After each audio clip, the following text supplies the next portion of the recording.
We've got our 4Runner built pretty much just the way we want it, and we've been using the heck out of it for both overlanding and off-roading. In this video, we're going to talk about the modifications and changes that we've made, what we like, dislike, and regret doing.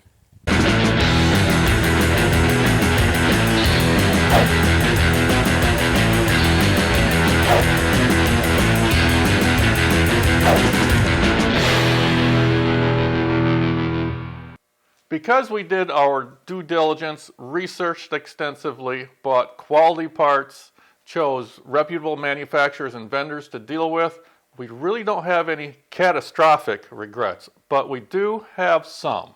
We both wrote down our own likes and dislikes. I'll start. A big plus, the fridge.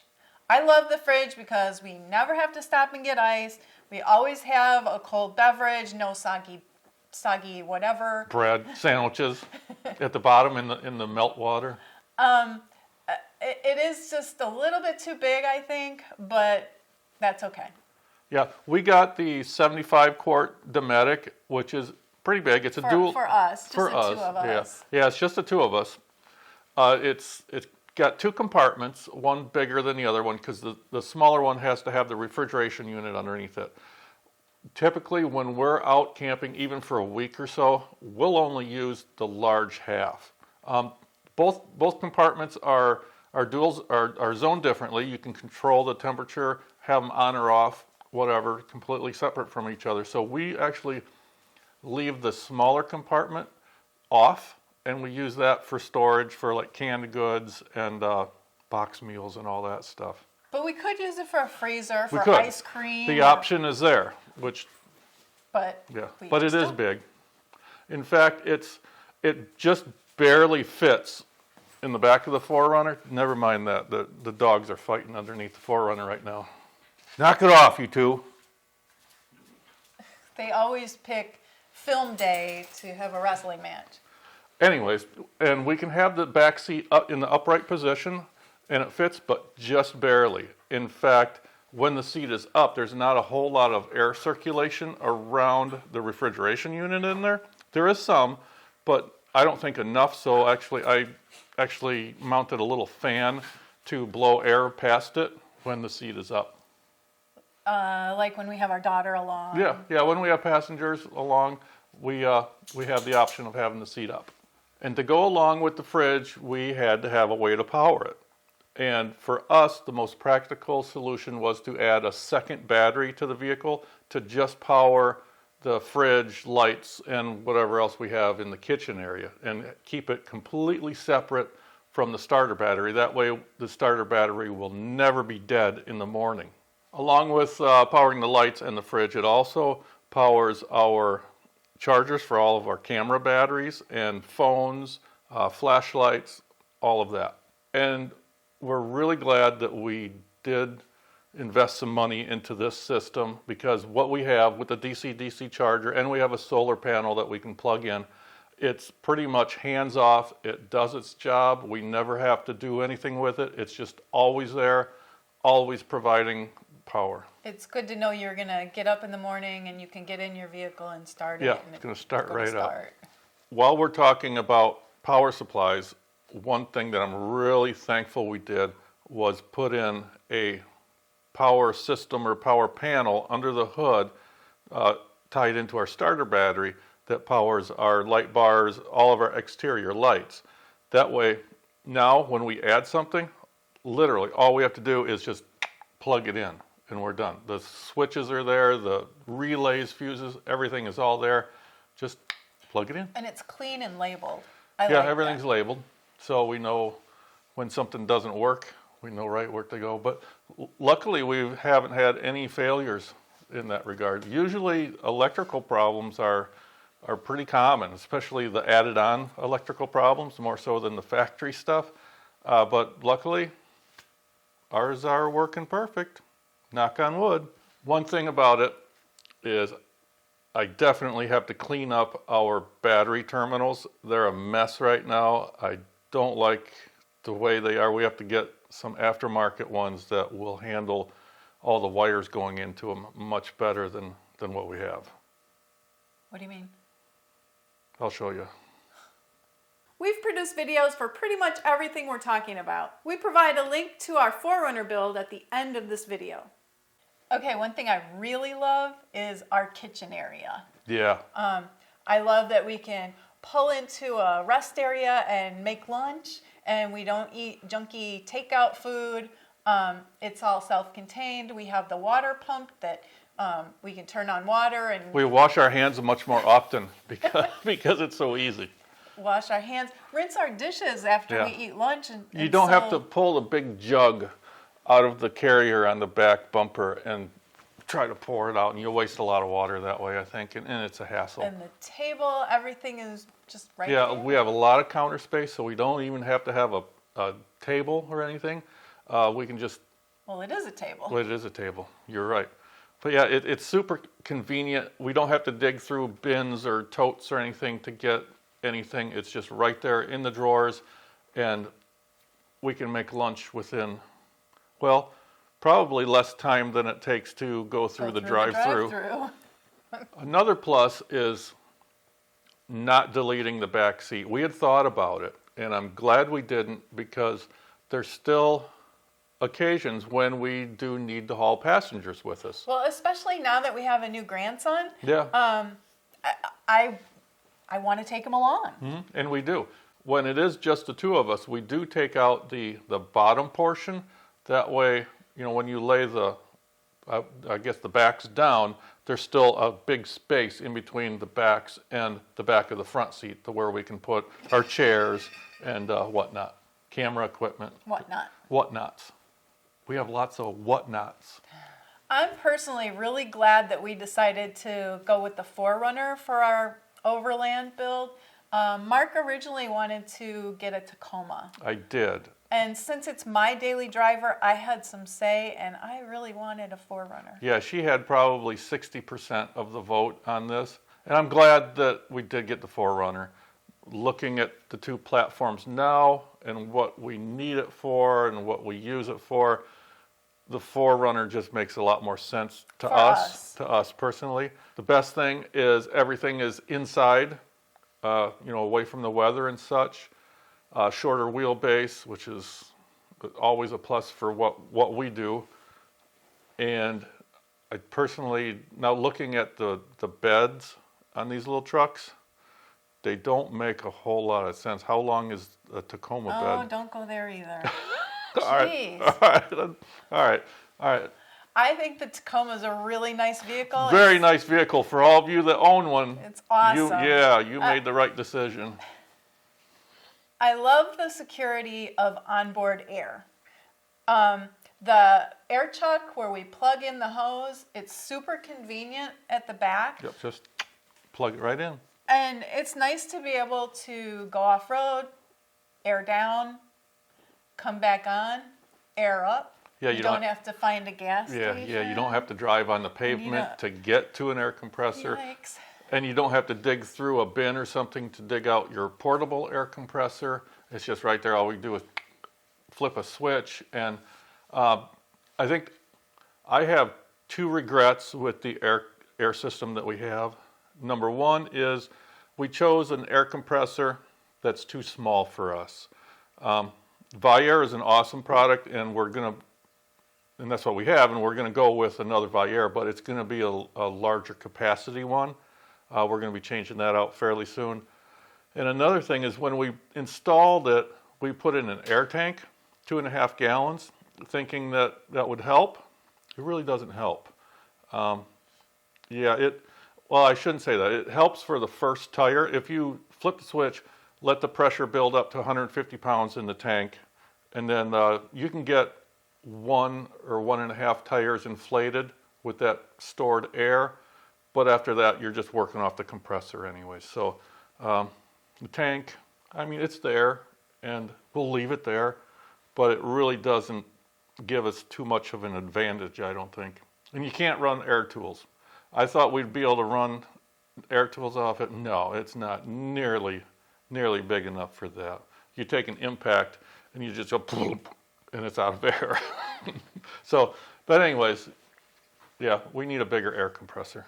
Yeah, the tank is really, I think it's designed more for like airbags in vehicles or air horns. So maybe we need an air horn. Oh, Maybe God, one of those no. those train air horns. No, we don't need that, definitely. Those scare me. Whenever somebody lights one of them off, I jump through my skin almost. One thing I'm not a big fan of is all the mounts on the dash during my daily drive. It drives me insane. I suppose, because we don't usually have the iPad in there, so we still have the mount, and I think that's what you're talking about. Because we still use the Garmin and the mount for our phone, but that open space with just a big ugly, it's not ugly, but an empty bracket that would hold the iPad just sitting right there. I can see that. One thing I don't like about the dash is where we put one of the mic mounts for the CB or GMRS mic. It's right by my knee, and with my legs, my knees are almost touching the dash anyways with the seat all the way back. So that needs to be moved because I keep knocking the mic off of there every time that I have to. I don't know what the problem is. Yeah, she doesn't know what the problem is there, obviously. Another thing, I don't know if we can do it differently. It's more of a inconvenience more than a regret, and that's having the switches for our exterior lights down low, down by the shifter, because you can't really see them, and you got to do one of these numbers to make sure. You have to feel over. You have to put your hand out and count over the switches. Or you just flick each switch. Yeah, and then blind the person behind you. Yeah, and just light the whole thing up like a landing strip. Something I really like is our Southern style off-road roof rack. We can put just about anything up there. It's sturdy. I can stand up there and it'll hold my weight. We could strap a dead cow up there, and it would hold it, and we could get down the road just fine. Getting it up there might be a problem. No, not for me. Not for her. She'll just hit it hard enough so it flings up and lands on the top.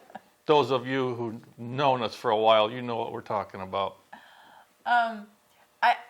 I like that when we have passengers inside, like when we brought our daughter and grandson along on a trip, we could throw a bunch of extra stuff up there so it's not cluttering up the inside of the vehicle. Yes, that's a big, huge plus. Plenty of space. Yep, and it's very strong.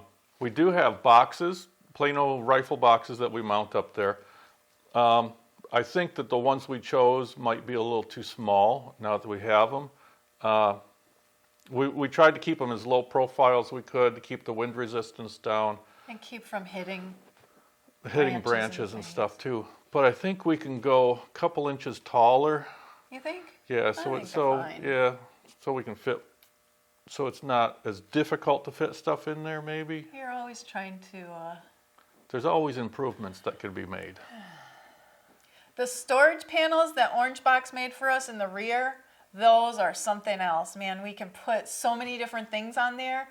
And again, we don't have to dig around and try to find it or dig it out of the bottom of a bag. Yeah, so we can use it. Yeah, and it utilizes a space that's normally wasted, I think, right there in the windows, because you can't see out the windows from the front seat anyway, so you might as well use it for something. Yeah, we've got a extra fire extinguisher on there. We've got a couple of first aid kits, our air hose we put on there, electrical extension cords. A basket that fits on there, which holds all our charging. Yeah, we've got a charging station that we made for all of our batteries, which we've got a bunch. And speaking of fire extinguishers, that and the first aid kits are some things that we hope we never have to use, but we do have two of them, two fire extinguishers, one in the front seat, right in front of the passenger seat. Quick grab. Yep, and then one in the back in the kitchen area. And we have two first aid kits. One is what we call a boo-boo kit. It's got little Band-Aids and some triple antibiotic and aspirin and stuff like that. Then we've got another one that is got everything in it. It's more like a trauma kit than a first aid kit. Hopefully we'll never have to use it, but it's there. I don't know. I'm kind of hoping you need stitches because I would really like to give you sutures. We don't have sutures in it. But that first aid kit is there for us, and as equally as important, it's there for anyone else that's with us or that needs it. It's there. The big plus is the headlights and the fog lights and all the lights. Yeah, we put HID low beams in, which is a huge, huge improvement over the stock halogens, and it has that nice cutoff line where you can adjust them properly and not blind oncoming traffic. We have LED fog lights, which are awesome, and they again have a nice cutoff line, so they're not in everybody's face. We do need to put LED high beams in eventually. It's a thought. Speaking of lights, maybe a regret I have is spending so much on that light bar we have in the front. It's a really nice light bar. It's made by Rigid, and they're really high quality, and it puts out like the power of the sun kind of light, but we rarely ever use it. And We used to, in that one storm when we were trying to get out in the middle of the night because there was a tornado going. yeah, in that helped, because Yeah. usually we don't do any night driving when we're out, in the woods and that. woods. But we had to escape a tornado once out in Out South west. Dakota, in the Black Hills, I think. And yeah, it helped illuminate because we were kind of flying down these trails to try to get down out of the hills and And away out of the from- trees. Out of the trees. But yeah, light bars, yeah, For us. for us. Now the sprint booster, that's pretty cool. Yeah. It helps accelerate. I mean, when we got this, I thought, after driving the FJ all the time, I thought, God, this thing has no get up and go at all. You hit the accelerator and it takes forever to make a difference. Yeah, it's not necessarily that the engine doesn't have power. It's just the way that the accelerators, it's all electronic. It's the signal that the accelerator sends to the throttle to open it up. There's a delayed response there, and it's pretty significant. What the sprint booster does is it reduces that delay, and it doesn't add any more power to the vehicle, not at all. And excuse me, and it doesn't really do anything about gas mileage, but it does give it a little bit better feel for the gas pedal. It makes you think you got more power, but you really don't. We mounted a front camera on the 4Runner, and that comes in handy. You really can't navigate by it at all because of the way it shows on the screen. It's a little distorted. It's not a real factual depiction of what's in front of you. But what's really nice is when you crest a hill and you can't see over the hood, you can look in the camera down on at the radio, and you can see over the hill, which is awesome. That could have saved us once. We were on a trail out in Colorado with a group, and there was a steep incline and then went straight down. Well, we were behind someone and we were going up, and we didn't know that the person in front of us stopped right at the other side of that hill, and we almost hit them. If we had the front camera then, we would have seen them, and we would have stopped. Well, we did stop. But Well, we did stop, yeah, at the very last second. Or no, somebody was actually out of their vehicle and they waved us, oh, stop, stop. Okay, I have a plus and a minus, and that's our steel rear bumper with the dual swing outs. The pluses is we had to get with the larger tires, we couldn't put it underneath anymore because with the 285 7017 will fit in the stock spare tire location, but it does stick down quite a bit, and we would have bottomed out on it all the time. So we had to get it out of there, and really the only practical solution is put it on a tire carrier on the bumper. And we can carry jerry cans of gasoline and water. because it's so heavy duty. Yeah, it's built like a tank. And that brings me to the minus, is there's a lot of weight on the back end of our 4Runner. You add in the big steel bumper with the really super heavy duty swing outs, the heavy tire hanging out there, 2 full 5-gallon jerry cans. What else do we have back there? Not much. A couple antennas. But yeah, you add all that weight, and that's a whole lot of weight way back behind the rear tires, but we have to have it. I don't see a solution around all that weight back there. Now, if I were to want to make changes to the steel bumper in the back, I would rather have one that's maybe a little bit higher profile, if that's possible, if that could be engineered to be up a little bit further in the back. And another huge disadvantage of the bumper we have is it acts like a scoop shovel. When the ass end goes down in the mud or the dirt,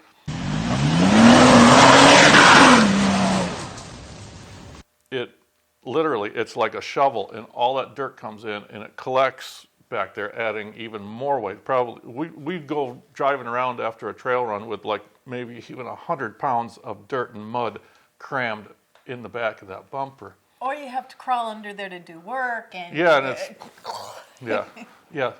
Make it higher profile and not act like a scoop shovel, manufacturers. Plus and minus of going full armor instead of saving on weight. Which reminds me, we need a skid plate for the gas tank back there. Yeah.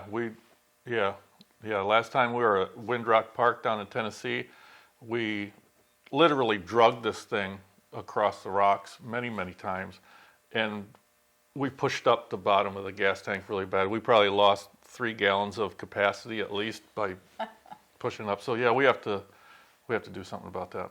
We do have a full set of skid plates under engine, transmission, transfer case. For the 4Runner, we chose steel, primarily because they had it in stock and it's a little cheaper. For the FJ, we do have aluminum from the same manufacturer on that. And there's really not a whole lot of difference between the two. And I think that the weight that you save with the aluminum really isn't worth it. The added weight is in the perfect spot. It's actually below the center of gravity, right where you need it. So steel and aluminum, make up your own mind, but I think from here on out, we're going to stick with steel. Okay, so one bad thing about all the added weight is the gas mileage. Normal daily driving with it, we're down to about 15 miles a gallon, which isn't bad. Now, loaded down with all our camping equipment on it and the stuff up on top, we're lucky to get 14 out of it, which still isn't bad, but if your purpose for buying a 4Runner was to get good gas mileage, by now you know that you made a terrible mistake. And that brings us to an explanation of our concept and our purpose when building an overlanding vehicle. That's a cringe word for some. Our goal is always to get into some of the most remote, desolate places that we can possibly drive into. It gets us in, and it has to get us back out. Number one priority, protect and care for the vehicle. Weight is always a problem, and to keep the weight down as much as we can, some sacrifices have to be made. We're lucky that we're used to and very well versed in keeping our camping gear weight really low. Lightweight nylon tent, tarp, simple cooking equipment, etc. That way we can utilize that saved weight in protection for the 4Runner in the form of skid plates, sliders, steel bumpers, and such. With all the weight that we added, we're this close to Toyota's maximum gross vehicle weight. Toyota recommends that you don't go over that gross vehicle weight rating for safety concerns and durability and longevity of the vehicle. Our 4Runner's stock weight was around 4,620 pounds. Now, with our jerry cans full and all of our camping gear, we're at around 5,870 pounds. We've added about 1,200 pounds. Toyota's maximum weight rating is 6,300 pounds. So we're still below it, but only by about 430 pounds. Add the tongue weight of a trailer, added passengers, and we're just about at our limit. So going forward, we really need to keep an eye on any extra weight that we add. We also have to consider what we're carrying that's just along for the ride. We've produced videos for pretty much everything we're talking about. We provide a link to our 4Runner build at the end of this video. That's all we have for you in this video. We'd greatly appreciate it if you'd like, share, and comment on it, and consider subscribing to our channel. And look us up on Instagram and Facebook.